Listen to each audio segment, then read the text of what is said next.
This week, people around the world are marking the anniversary of George Floyd's death. It's a painful time for many, including those right here in the GTA who have lost black family members to police killings, especially those who feel, unlike in Floyd's case, they haven't seen accountability and their loved ones have been forgotten. He was beautiful. He was kind. He had the biggest heart. He would tell us when we're down. When we're down, he would look at us and say, yo, it'll be all right. You know, he's got you, man. That's what his words were, I got you. I got you.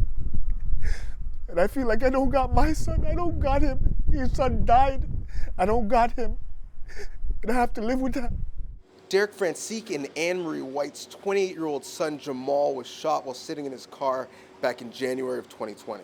It happened while Peel Regional Police were trying to arrest him. Ontario's police watchdog decided not to charge the officers involved. It's very difficult to see a police officer around me.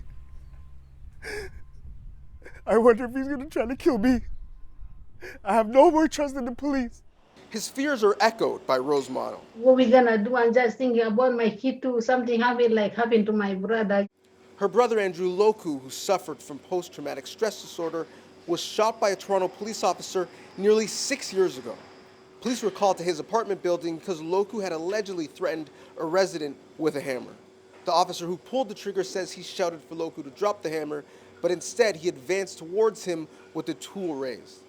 No charges were laid. I lost my brother totally. I don't have. Nobody called me in the Christmas day. Nobody called me in my birthday. I lost everything.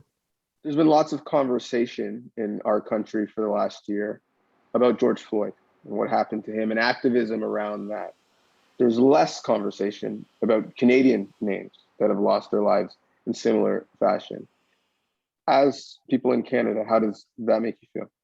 Because it happens in America, like everybody stood up and these people that lost their life in Canada here, they should be as well acknowledged and not just be left behind, not be forgotten or nothing, because they still matter. I have much respect for the American situations that has happened, but we do have Canadian situations that has happened and do need to be spoken about.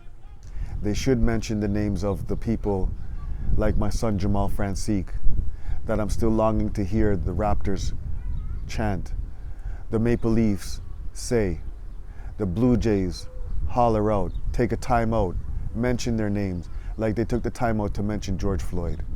Both families say they're grateful for the movement that started with George Floyd because it gave them strength to keep fighting in the name of their loved ones.